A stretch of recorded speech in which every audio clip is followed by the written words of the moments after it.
I think I speak for all of us when I say that when it was announced that Charlie Cox's Daredevil would be getting a show set within the MCU, the only thing running through my mind, other than the sheer giddy excitement at the prospect of seeing the definitive version of my favorite comic book character back on TV, was, please, dear God, just give me season 4. Just to kind of set the stage here, yes, Daredevil is my favorite comic book character, and he's been my favorite comic book character since I was a kid. I mean, I loved reading Daredevil Yellow when that came out, Frank Miller's Daredevil Born Again, and the whole Man Without Fear storyline. Like, that stuff really gripped me. I was someone who loved Batman, I loved Spider-Man, but there was something about Daredevil and the way that he was written that made him feel a bit more real, a bit more relatable. I mean, I grew up Catholic, and so Daredevil being a character who was steeped in Catholicism, and specifically the contradictions and guilt that come when you grow up Catholic, and especially when you become an adult and you're like, oh fuck, this has done something to me. I think that was all just such a huge reason as to why I was drawn to this character. I mean, outside of the sick as fuck character design, like, Daredevil has the coolest costume ever. It's so simple, and yet it just immediately recognizable and badass. It's just like all of the iconography associated with this character, I fucking love. And I found that original Netflix show to not only be a perfect adaptation of everything that I loved about the character in the comics, but it was just a damn good television show on its own right. I mean, it was something that was accessible to everyone, something where every character was so incredibly rich and well drawn, where, yes, there were supporting characters, but they were just as important to the main story as Matt Murdock or Wilson Fisk or, any of these guys. I mean, my God, you would have episodes that were solely focused on Karen and Foggy, and I think taking the time to really flesh out these characters as people and endear us to them, endear us to their struggle, on top of the fact that it's like one of the most cinematic television shows I think I've ever seen. I mean, like, there's a reason the Daredevil Wonder became well known. There was an artistry to that original series. There was a tangibility to it. It was rooted in our real world. Yes, it was dark, it was gritty, it was dealing with a moral conundrum of wanting to do the right thing, having this darkness inside of you, this devil, this anger and aggression that would come out specifically in a character like Matt Murdock and Wilson Fisk. I mean, I think the imperfections, that internal battle of being a good person, but also a very violent and angry person, I mean, that's relatable stuff. That's something that I know I've related to at points in my life, and I think Charlie Cox and all of the people involved in that original Netflix run just really excelled at realizing that. I mean, it truly was Marvel's first and most successful attempt at prestige television. I mean, season 3 is arguably one of my favorite seasons of television of all time, and it goes to show that that original Netflix Daredevil run was something special. I mean, they really struggled to produce anything of equal quality in the years since.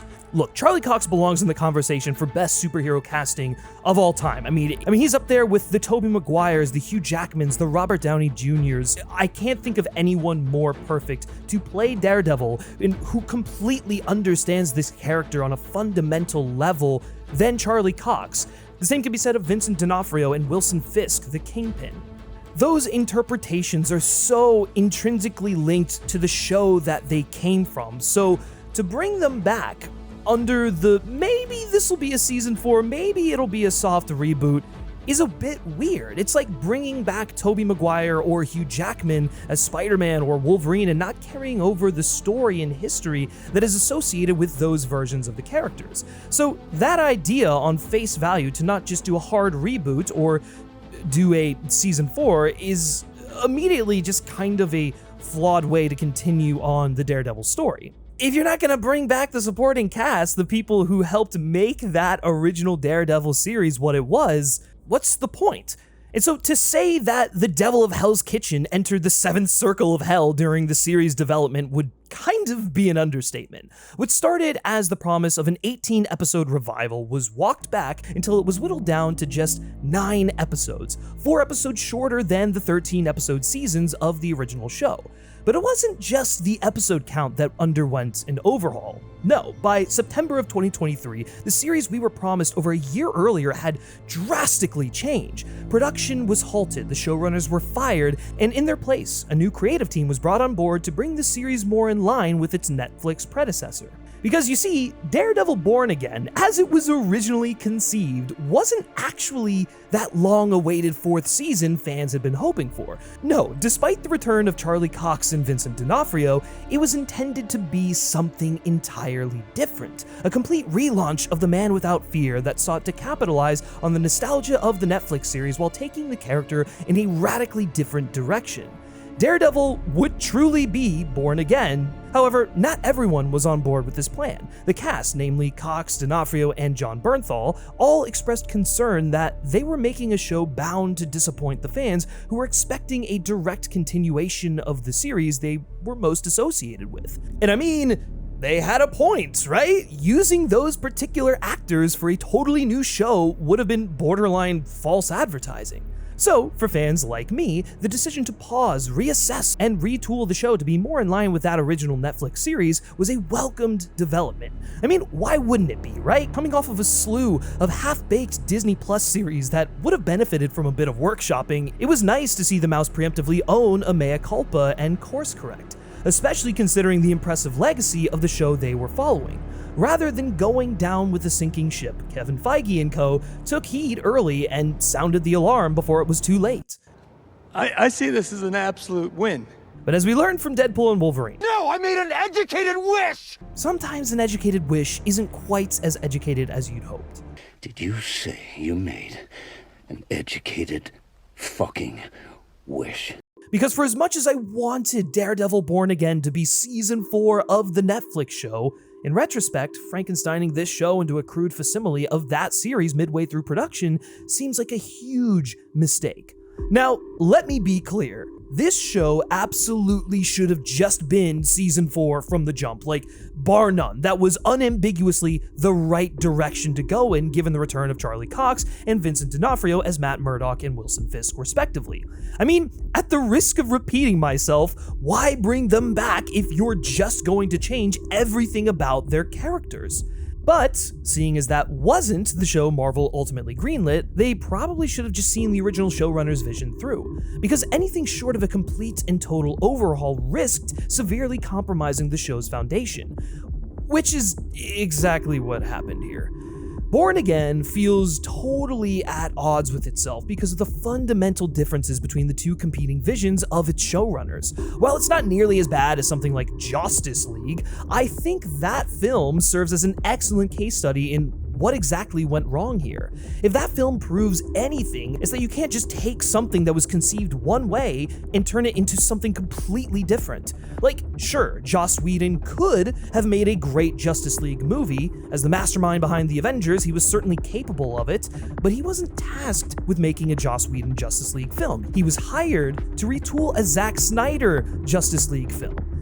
And that's not the same thing, like not even remotely. His approach to the material is about as stark a contrast to Snyder's as you could possibly imagine, and in the end, we wound up with a film that feels like the worst of both filmmakers' respective visions. While Born Again doesn't come anywhere near hitting the cavernous lows of Justice League, it ultimately suffers for the same reasons. The version of the series that original showrunners Chris Ord and Matt Corman conceived was totally incongruous with the style and storytelling sensibilities of the Netflix series.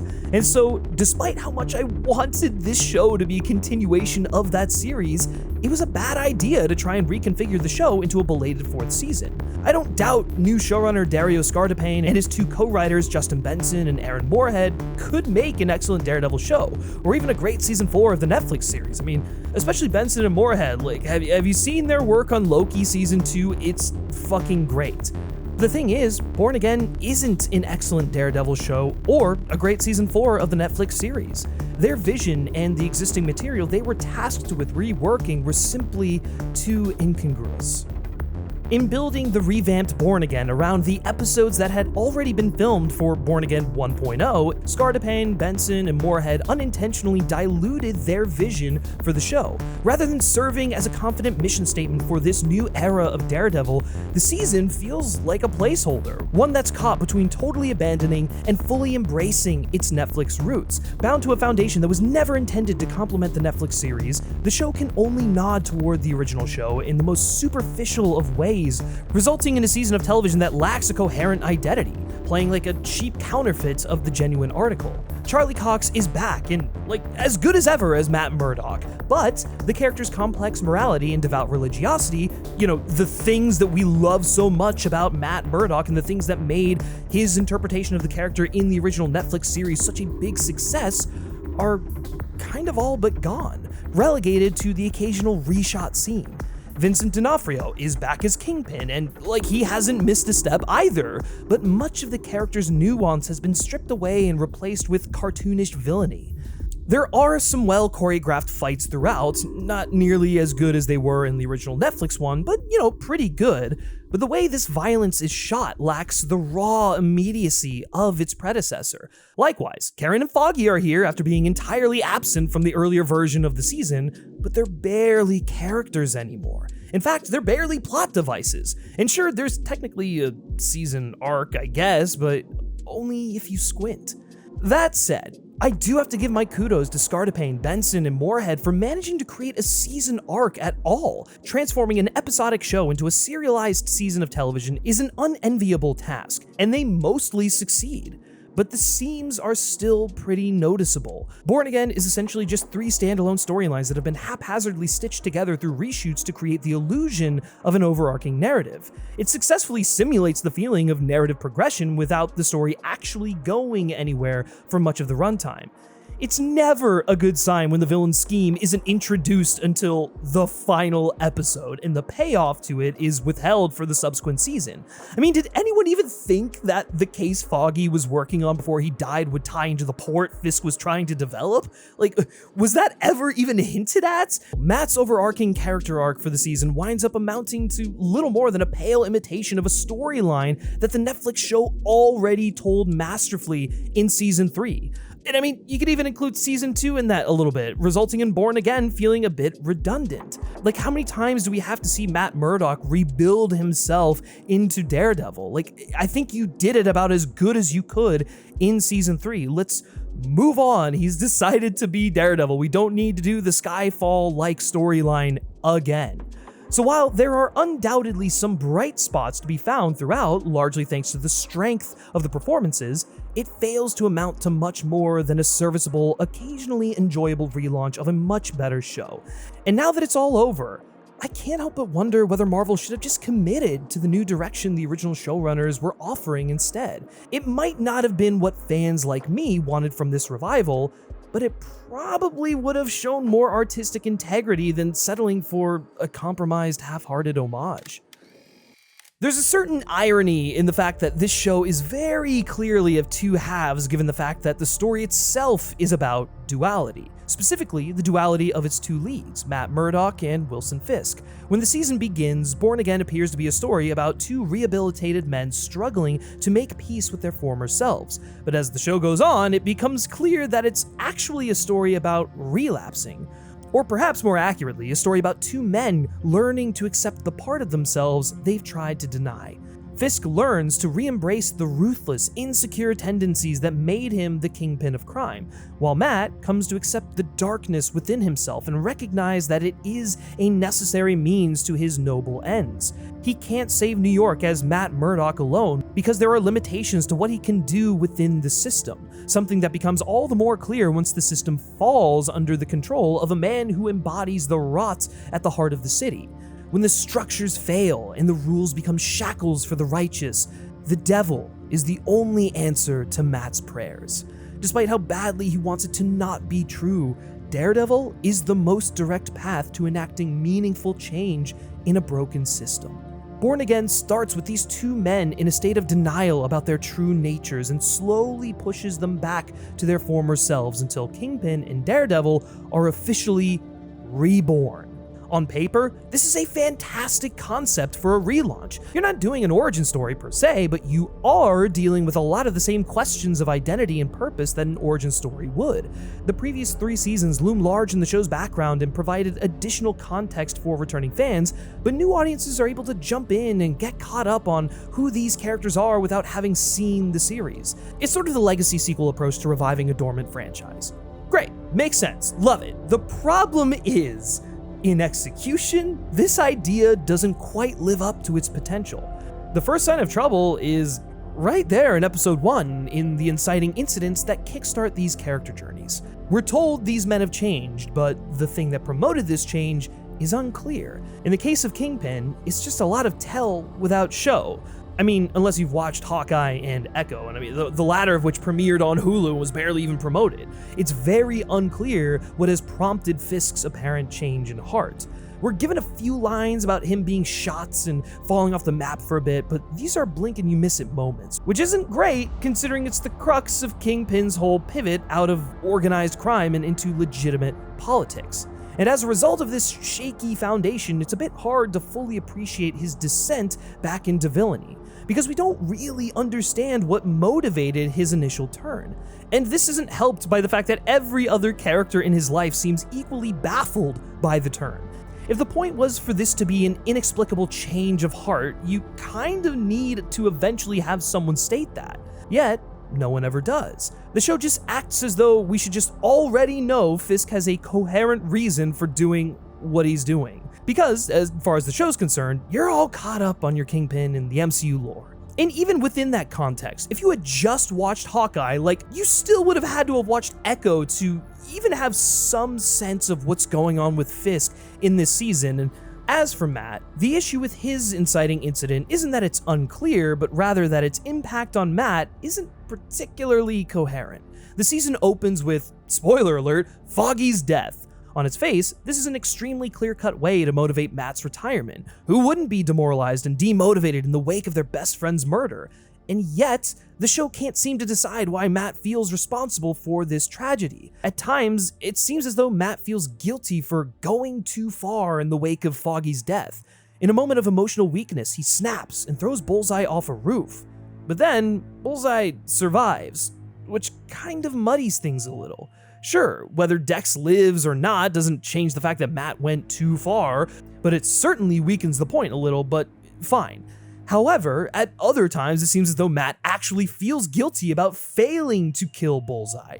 It's not Matt's fault that Dex is part Wile E. Coyote and miraculously survived his comically large descent onto the streets of Hell's Kitchen. And even if this did constitute a failure on Matt's part to avenge Foggy, it doesn't really rationalize his decision to walk away from the mantle. Oh, I failed to kill this guy, so now I'm just gonna go be a lawyer full time. And then to make matters even more confusing, in the opening scene itself, Matt's guilt feels rooted in his decision to indulge in a grudge match with Bullseye instead of tending to his friend, effectively letting his rage get in the way of actually helping. It would certainly seem that this was the case in the moment, seeing as his decision to throw Bullseye over the side is promoted by hearing his friend's heart stop, but that idea doesn't really come back into play again, despite multiple opportunities, such as the 2 fights with Muse, which also involve Matt needing to balance saving people with fighting the villains, only for Matt to basically do exactly what he did in the opening scene and prioritize subduing the villain, just without any guilt this time. I understand that the irrationality of Matt's guilt is probably the point to some degree. Survivor's guilt often is irrational, but it shouldn't be so irrational that we as the audience can't keep track of why he feels guilty. This isn't how Matt's journey ends. Instead, he just comes to realize that he and the city need Daredevil, and that's that. He never has to make peace with these demons, so the fact that they're irrational just reads like sloppy, inconsistent character writing. And again, the salt in the wound here is that we've already seen this exact Born Again inspired storyline play out in season 3 of the Netflix show. The inescapable feeling that we've been here before is only compounded by the fact that the oneer that carries us through this opening set piece plays like a pale imitation of the jaw-dropping single-take fight scenes that came to define the original series.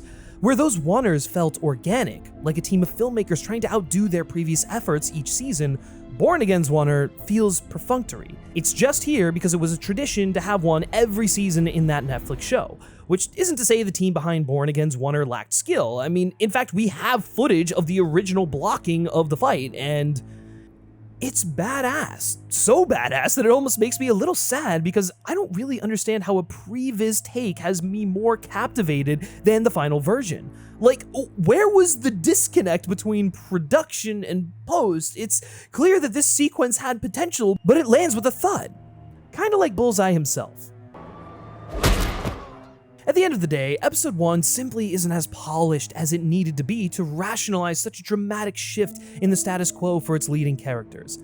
However, the problems don't stop there. No. They don't stop with the inciting incidents, they only continue. The season arcs themselves, specifically Matt's character arc, are just as stilted, thanks in large part to the showrunner's attempts to convert an episodic show into a serialized one. Storylines will progress over the course of an episode only to immediately stall and fade into the background until it suddenly becomes relevant again several episodes later.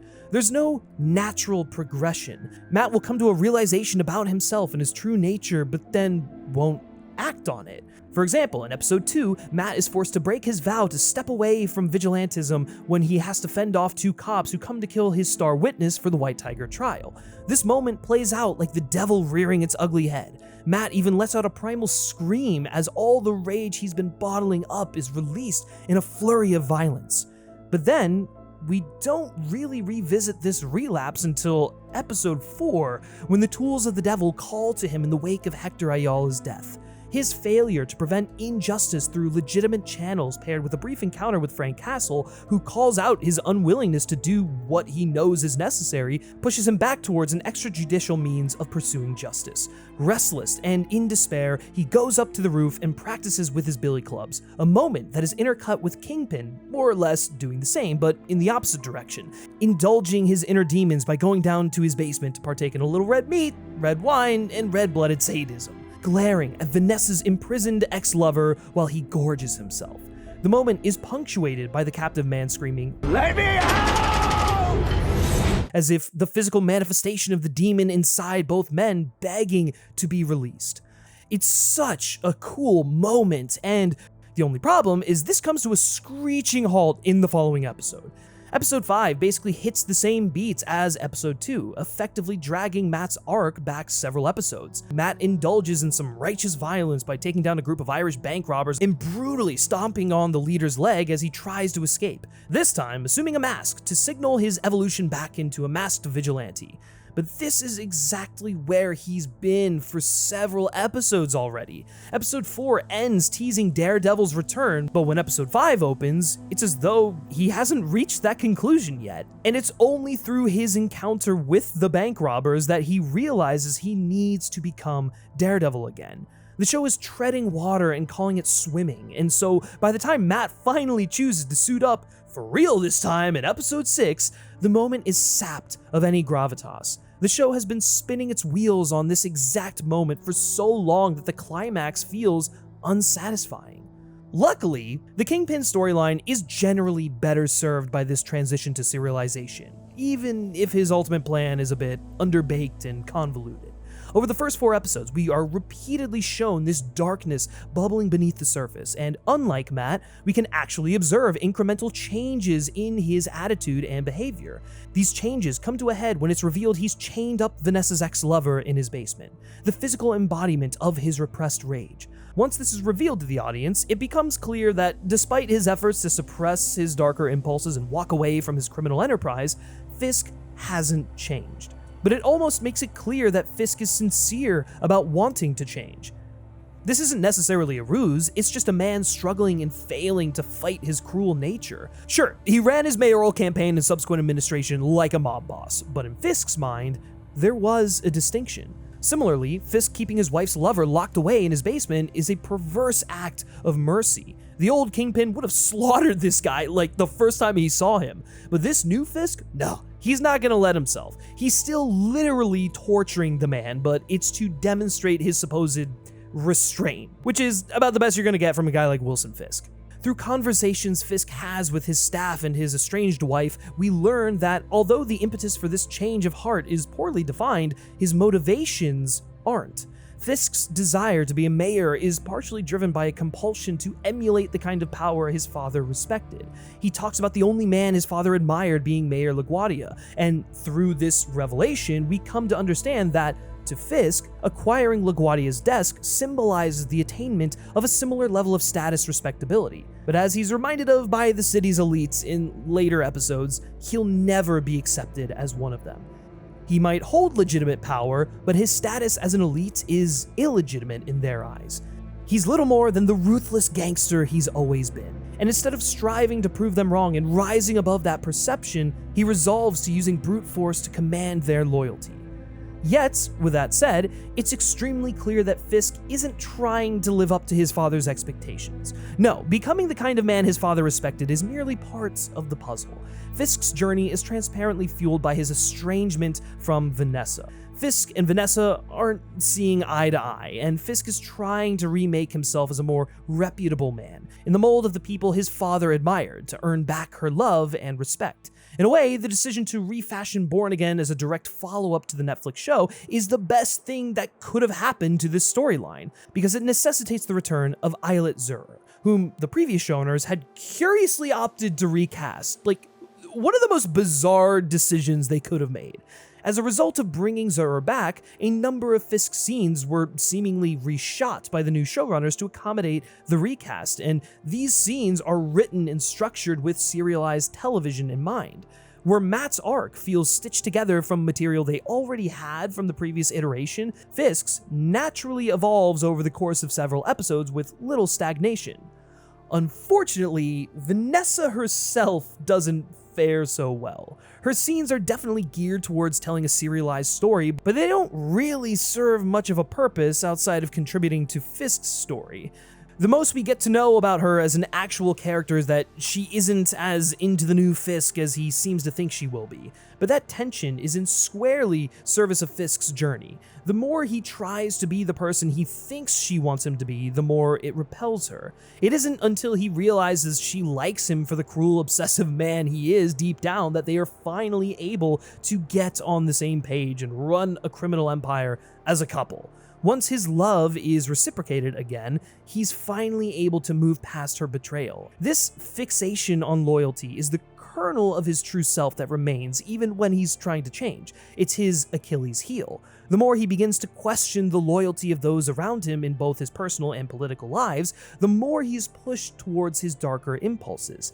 The jealous rage that overcomes him every time he's reminded of Vanessa's infidelity dispel any illusion that he has, in fact, changed. It's why he gravitates towards his campaign volunteer turned deputy of communications, Daniel Blake. Blake is a sycophant, a true believer in Fisk's purported cause who hangs on his every word and would gladly ruin his own life in service of the big man's political ambitions. He's arguably the best new character in Born Again, and Michael Gandolfini is an incredible new addition. He really gets this character to his core and infuses him with a bit of nuance that I think a lesser actor wouldn't have been able to. For Fisk, Blake's presence is a welcome reprieve from the more abrasive world of politics in which everyone is constantly questioning and pushing back on his ideas.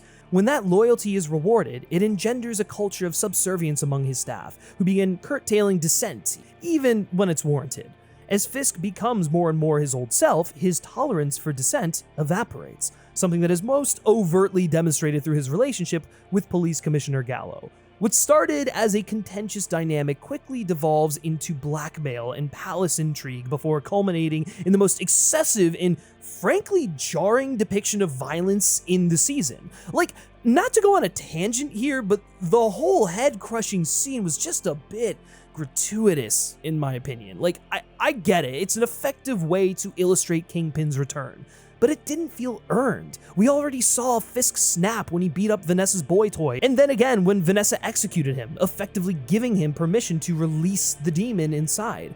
So to punctuate it with another gruesome burst of violence feels a bit like overkill. Like the showrunner's less interested in having a character moment and more just looking for an opportunity to replicate the car door kill from the original series. Look, it's a cool looking practical effect, but I mean, was it necessary? Not really, and was frankly a bit off-putting. So the characters are a bit of a mixed bag, and unfortunately, the same must be said of many of the ideas Born Again muses on. Pun very much intended. Like a lot of other superhero media, Daredevil is preoccupied with the relationship between vigilantism and law enforcement. This dynamic was well mined in the Netflix series and seems to have been front of mind for both the original showrunners and their replacements, with both iterations of Born Again contending with the ways in which our broken criminal justice system gives rise to vigilante justice. What's immediately intriguing about the decision to tackle such big ideas is the fact that the other big storyline of the season is Fisk's ascendancy to the office of New York City mayor. As overplayed as Trump parallels are in contemporary media, and look, they're all over the place, Fisk makes for a fairly effective iteration of it. The writers have incisively identified specific commonalities between the character that already exists and the current president of the United States and created situations designed to bring those shared traits to the surface. Like Trump, Fisk is a big personality who is used to having final say on everything. He's obsessed with the loyalty of those who surround him and often overcomes his rudimentary understanding of issues with brute force and showmanship.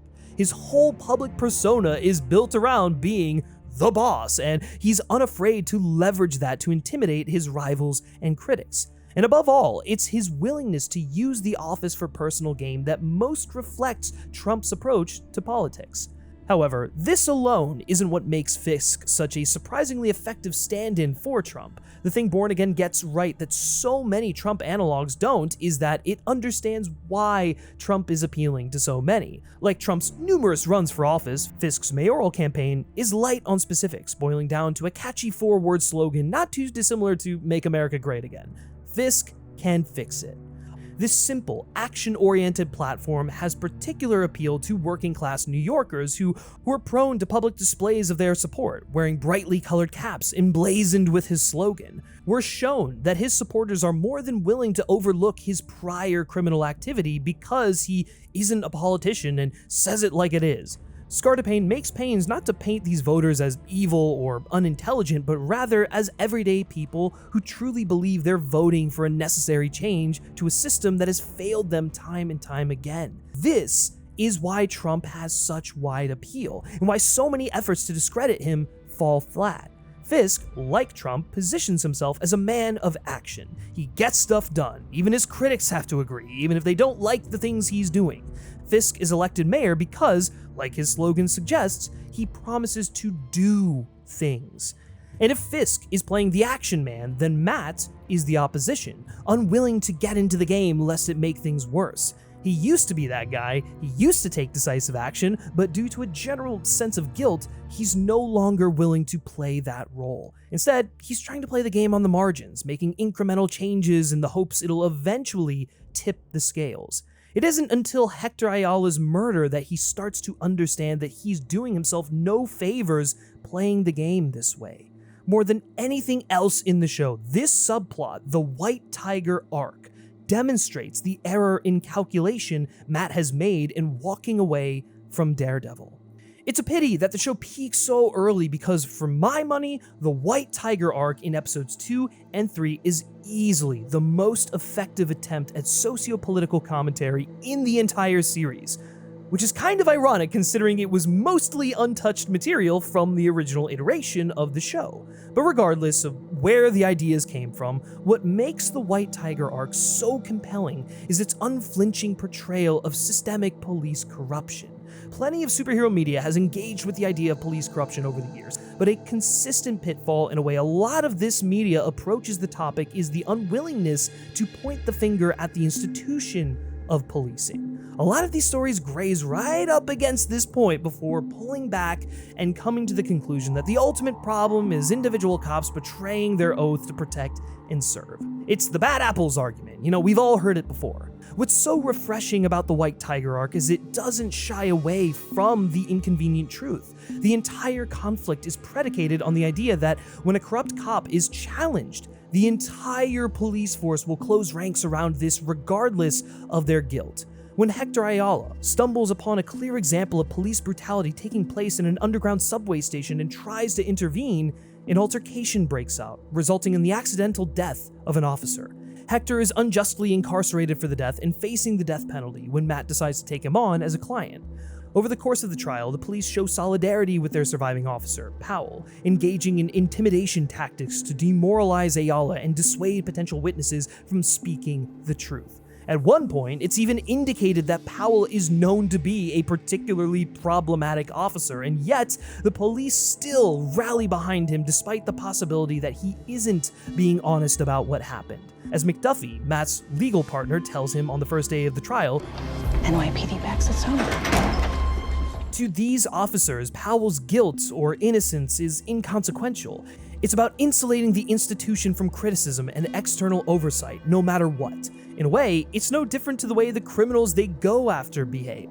So we're like a gang, only we have badges, which means you are done.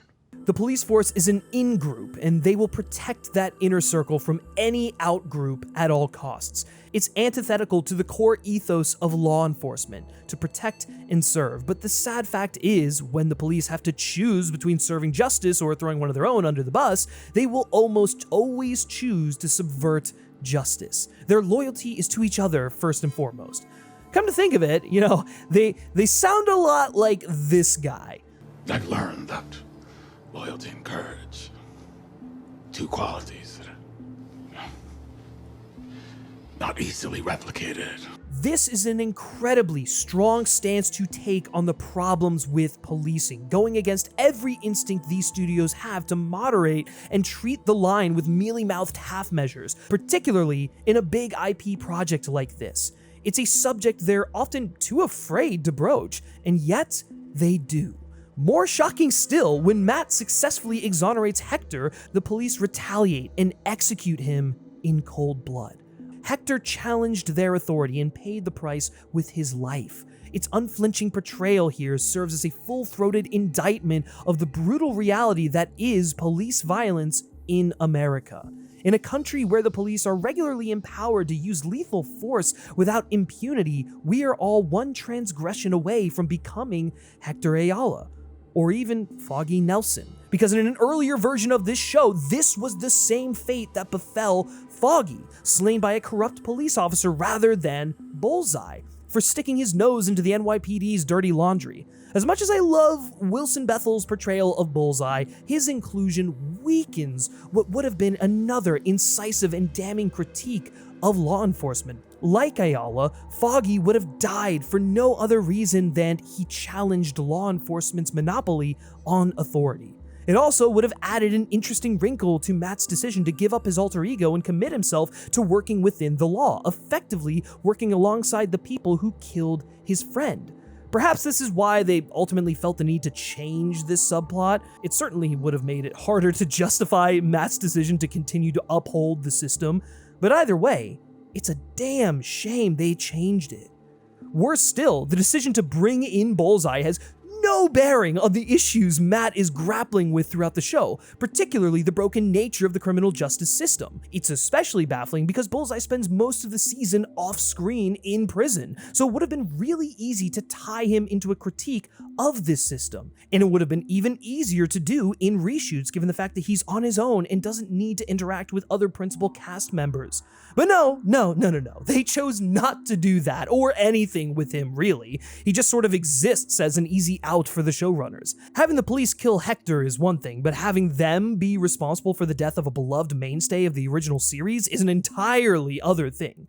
I wish I had more to say about Bullseye, really. I love the character, but he's just kind of a non-entity in this show who feels like he was added because he's a recognizable face from the Netflix series that fans could get excited about while softening the blow of Foggy's death. If you're just incorporating characters for the sake of invoking nostalgia and not much else, I mean, congratulations, you're the Russo brothers. Oh, also, while we're on the topic of Bullseye, the costume here sucks. What are we doing? Bullseye is such a fucking cool costume. Why is it so hard to nail it? Just get an accurate translation, please. Fuck. As disappointing as it is that they decided to change the perpetrator of Foggy's murder, it's unfortunately par for the course with this rewrite. Because after the death of Hector, the show's critique of policing is also defanged significantly. Despite making such a provocative statement about the way in which the system served to perpetrate abuse and protect abusers, Born Again quickly backpedals into generic, not all cops territory when Mayor Fisk forms his anti-vigilante task force and explicitly requests that all of the bad cops on the force be recruited. The reason Fisk wants the bad apples is simple. He wants the task force to function as his private militia and carry out his crusade against masked vigilantes with extreme prejudice. On its face, this isn't necessarily a bad concept. I mean, you only have to look at the way in which the current administration has weaponized law enforcement agencies like ICE to see what the show is getting at. However, it also ultimately shifts blame away from the NYPD as an institution and places its quality on individual bad actors. The task force is the Sin Eater, there to absorb all of the show's critiques about the police and effectively give the rest of the force a pass going forward. We even get the police commissioner explicitly opposing the task force and taking specific issue with Fisk's insistence on recruiting bent cops. Never mind the fact that these cops were literally on his force until the task force was formed, now he has concerns. When the task force assumes its final form in the finale of the show, effectively becoming Fisk's Gestapo as he places the city under martial law, the audience does not have to consider the uncomfortable possibility that, at the end of the day, all law enforcement is, by design, only 1 degree removed from being the same thing. No. Instead, the show feeds them the much more comforting thought that the task force is an aberration, the worst of the worst, handpicked for their willingness to use excessive force to indulge their personal prejudices and loyally obey Fisk's commands, no matter how depraved. It's not that law enforcement is inherently susceptible to this kind of manipulation, this is just the actions of a few bad apples who have been elevated to a position of higher power. The system can't fail. No, it can't. It can only be failed. A far cry from the incisive criticisms leveled in those first few episodes.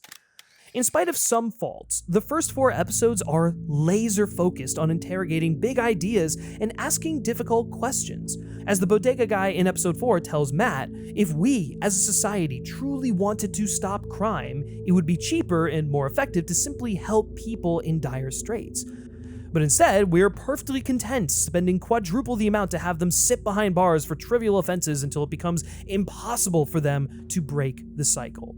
However, by the second half of the show, it's devolved to such a point that we can barely get them to say anything substantive about the world we live in.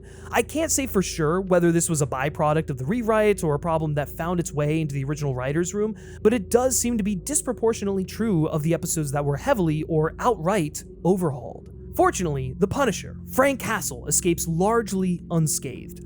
God, I just fucking love Jon Bernthal as the Punisher. He is great. I mean, he's up there with Charlie Cox as some of the best superhero casting of all time. Before Frank even enters the picture, we get a sense of his presence in this world by way of the police who idolize him. Much like in real life, the cops in Born Again have a peculiar fixation with the murderous Vigilante, with several going so far as to tattoo his symbol onto their bodies and operating outside of the law while donning his symbol. Once again, this is a fantastic piece of social commentary because it addresses a real-world phenomenon that Marvel has thus far been hesitant to tackle. But Born Again, quite bravely, I might add, decides that this is going to be a part of its broader critique of policing, and even has Frank directly react to the appropriation of his symbol.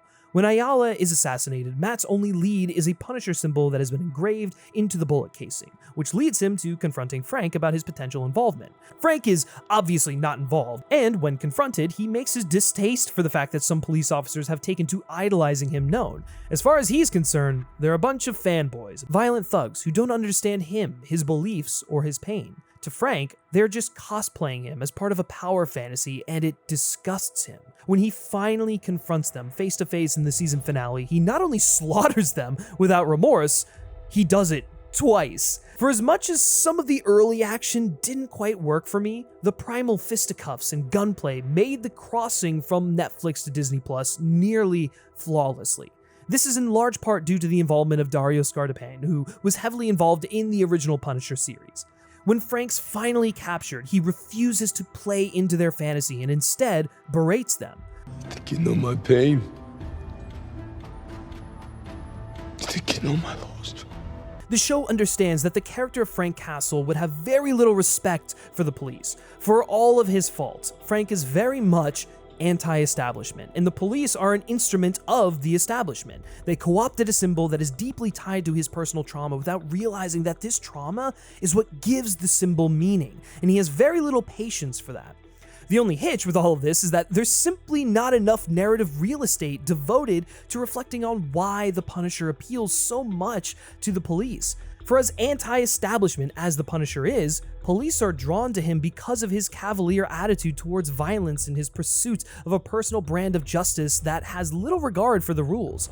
Like Frank's skull, their badge gives them the authority to impose their personal version of justice. The skull might not offer official authority, but it serves a similar function. It signifies that the wearer may engage in quote-unquote morally sanctioned violence. The show implies a lot of this, but there's no time fully exploring this dynamic. Part of the problem is that no one but Frank really engages in that subplot, and Frank isn't going to be the one to tell them that this is what they're doing, because it's what he's doing as well. There needed to be another character, Matt, for example, to call it out, much the same way Frank calls Matt out for his decision to walk away from Daredevil.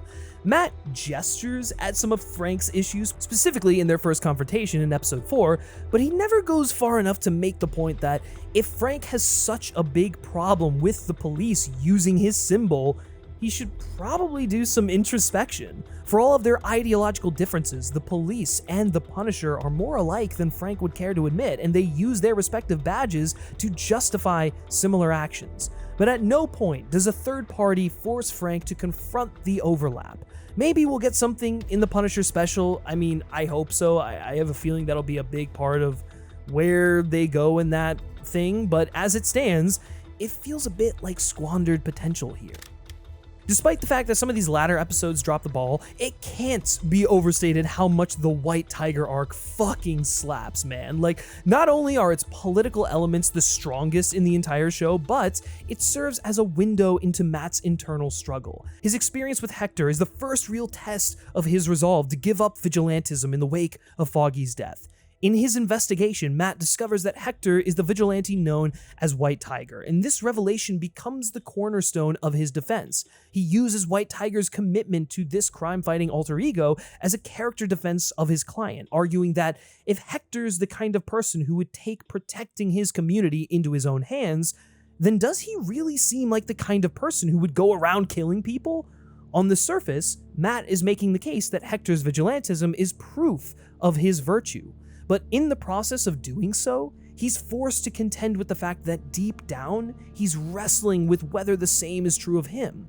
In spite of all of his guilt and his vow to walk away from that life, Matt still wants to believe in the cause. At first, he's resistant to Hector's justification for donning the mask. He can't accept that Hector may be right because he made a vow to give it all up. He's deluded himself into believing that being a vigilante only causes more harm than good.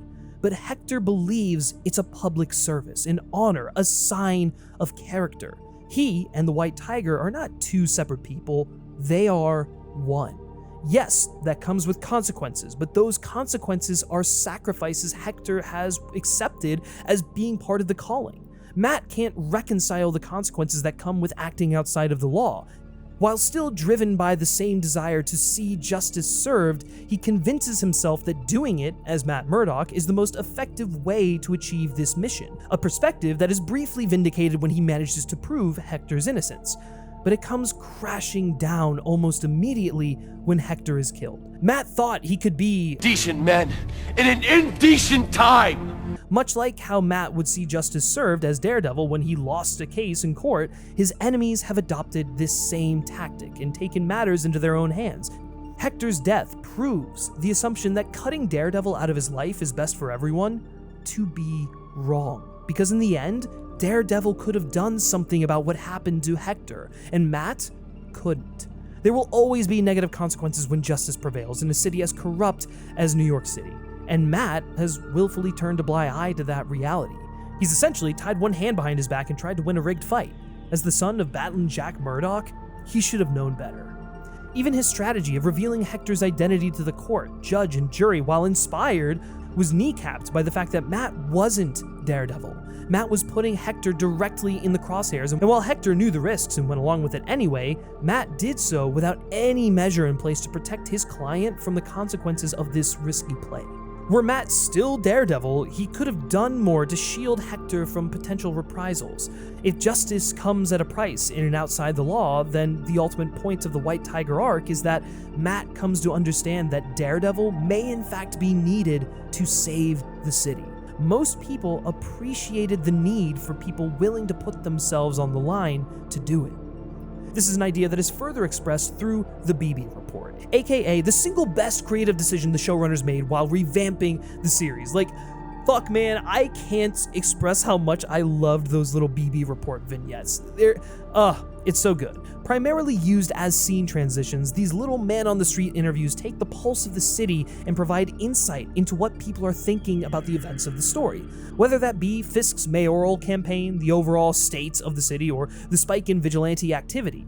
It's through these testimonials we learn that most of the people in New York have a pretty favorable opinion on vigilantes because they're desperate to see action being taken to solve the city's problems. This was something Fisk understood during his campaign and took advantage of. He might not be serious about solving the city's problems, but, he got that people wanted to see the effort, and so he played the part. The best example of this in the show is when Fisk fills the pothole, holding up traffic. It's not a serious solution to the problems that prevent fast infrastructure development, but it looks like a solution, and therefore it speaks to people who want to see things happen. The show is able to demonstrate the efficacy of this strategy through the BB Report, which gives us an intimate peek into the minds of everyday people who would otherwise not factor into the story. New York has never felt more alive and tangible within the MCU. It's also a very useful narrative device because it can establish story elements that are not yet on the radar of our main characters. The prime example being Muse, who doesn't really become a major player until episode 6. In the preceding episodes, we hear a lot about this politically charged graffiti popping up across the city alongside the disappearances of several people, but as things progress, you come to realize it's actually been planting the seeds for a much bigger story that doesn't become apparent until it's dragging your body into the subway and draining your blood for paint. I am the world's first fully functioning homicidal artist. In the much anticipated second arc of the season, we're introduced to Muse, a character who answers the question, what if Banksy was also a serial killer? Muse isn't actually trying to communicate a point, he just paints provocative images that the people of New York then impose their own meanings onto, turning him into a celebrity before they even know anything about him.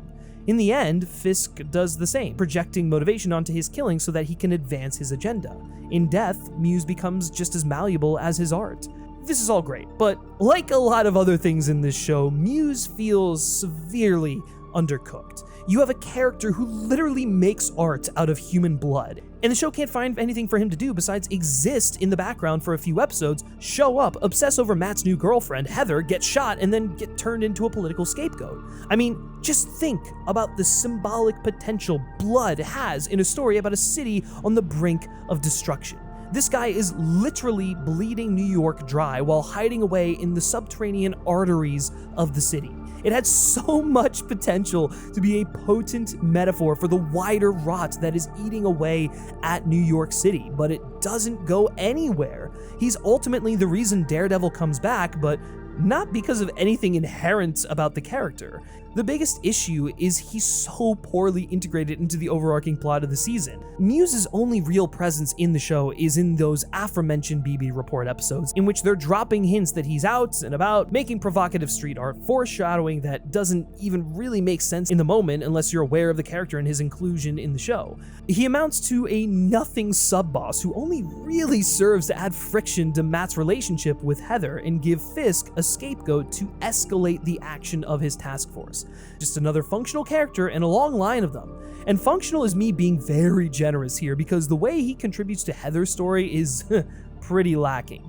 Which sucks, because the conflict he incited in Matt and Heather's relationship is fascinating. There's so much dramatic potential in having Matt and Heather encountering this guy separately in their personal lives, but being unable to communicate their half of the story with each other. Because they aren't being open with one another, they don't know the other has the missing piece. This is in stark contrast to the Fisks, who, for all their faults as a couple, come to realize with the help of Heather's counseling, they can and want to be their full selves with each other, accepting each other in totality because they recognize that's what their other half loves about them. Vanessa doesn't resent the man Fisk is. In fact, that's what she loves about him. She only becomes distant when he starts changing himself to be what he thinks she wants. There's a certain irony in the fact that Heather is the one who helps them come to this realization, despite the fact that she is also struggling to reconcile similar differences in her own relationship.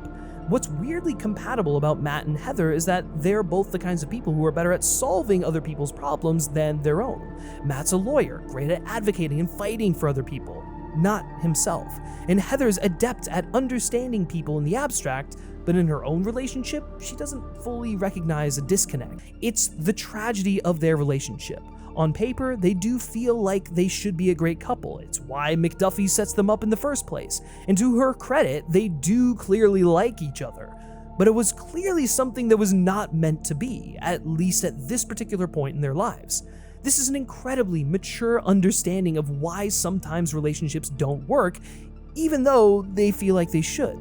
No one's really at fault, it just doesn't work, which can be a hard thing to wrap your head around, but it's somewhat undone when they try to over-explain it and double down on the vigilante bias she comes to develop following her encounter with Muse.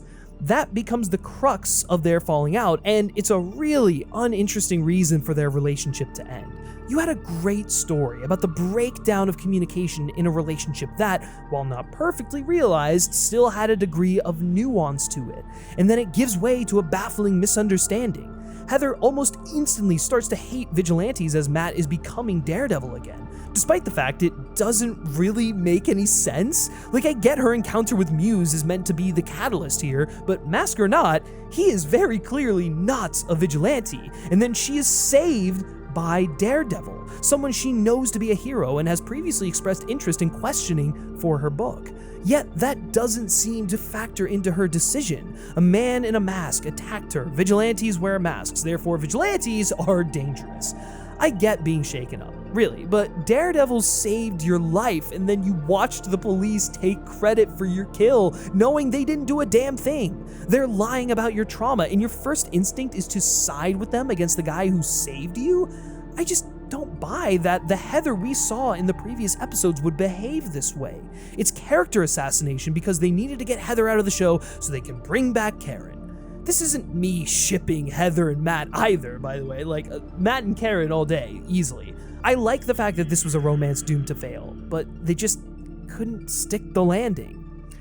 Speaking of Karen, the second they decided they were going to retool this into being a direct continuation of the Netflix show, more should have been done to properly reintegrate Matt's supporting cast from that show, because I've long been of the opinion that there isn't really a point in doing a continuation of that show without them. These characters that are so integral to the soul of that show. And so putting Karen in the first and last episode is not even remotely a sufficient workaround. On some level, like, it makes sense to have her take a bit of a backseat for part of the show. Foggy's death straining Matt and Karen's relationship is believable, but much like the Heather and Matt situation, where the show fails to adequately capitalize on them keeping secrets from one another, the showrunners don't take full advantage of the drama inherent in two close friends falling out due to their personal grief. We get nothing. Karen is in episode 1 and then isn't brought up again. They don't have to awkwardly encounter each other or navigate the new strain on their once close friendship. She's just totally absent, and it's beyond pathetic because she's arguably the most important person in Matt's life at this point in time. You're wasting an opportunity not having them come in contact with one another. And even if you aren't gonna weave her back into the story with reshoots, her absence should be a void Matt has to confront. Yet, he doesn't. Worst of all is the fact that Karen is denied any character growth. Any solace she finds happens off screen. While we see very little of Matt grappling with Karen's absence, we do at least get to see him grapple with the fact that he's denying a part of himself and grow to become whole again. We don't get any of that with Karen. Karen was a main fucking character in the Netflix show, and now all of her development is happening off screen in San Francisco. Like, that's so insulting to the character, and it lays bare a difference in approach between the writers of the original 3 seasons and these new writers. They don't seem to value these supporting characters. The original showrunners were interested in Foggy and Karen as characters outside of their function in a Daredevil story to the point where there were entire episodes dedicated to them. In Born Again, the showrunners view these characters as plot devices for the story, just there to serve Matt's story, which is a massive, massive downgrade. I know they had to work around the fact that Karen wasn't in the original version of the show at all, but like, this is inexcusable. A bare minimum effort to make good on a bad decision. And that's kind of my overriding issue with the way the show is rewritten. All of the rewrites seemingly exist in the margins. I get it's hard to completely rework a show while repurposing the material that has already been shot, and I don't want to diminish the effort that went into pulling it off, but you can't just make little tweaks along the edges while largely ignoring the structure problems your rewrite has created. So many of my issues with this season come back to the fact that every element feels a little disjointed. The writers throw a bunch of new material in to fill the gaps, but they aren't integrated into the whole. They're just peripheral details, and yet, when we get to the final 2 episodes, which were totally rewritten, the show acts as though these peripheral elements were in fact major plot points. Case in point, the Freeport. Did you even remember that was a critical plot point in the show? Because I sure as fuck didn't. In the middle of what are the 2 main arcs of the season, there is a random little episode that, in retrospect, feels like the perfect microcosm of what I feel went wrong with Born Again. In the episode, Matt shows up at Kamala Khan's dad's bank and is looking for a loan when a group of Irish bank robbers break in on St. Patrick's Day, I might add. It feels like an attempt to break up 2 major storylines with a little bottle episode, but it's tonally mismatched with the rest of the show that it doesn't even feel like it's a part of the same series. And that's because it isn't. It's a refugee from another iteration of the show, a casualty of the studio's attempt to make Born Again into something it was never intended to be. For my money, it's the worst episode of the season. Probably one of the worst episodes in any MCU series, if I'm being honest. And it's not because it commits any mortal sin, it's just the most indicative of the show's many problems. Kamala Khan Funko Pops, these cartoonishly evil Irish bank robbers, like what? This show is, like, this isn't what has happened. We've dropped Daredevil into Ms. Marvel when instead we should be having a Daredevil show that Kamala Khan's dad finds his way into. Like, you don't reverse the tone of the show, and it just completely falls on its fucking face. This weird clash of 2 competing visions that never quite coalesce, despite the best efforts of a showrunner we know is capable of doing better. Maybe season 2 will be better. At the very least, it'll be more consistent, but as it stands, Daredevil Born Again is to the Netflix show what Born Again Christians are to Catholics, which is to say 2 things that center on the same basic idea, but could not be more different in every other respect. What a waste of Charlie Cox's incredible passion for this role.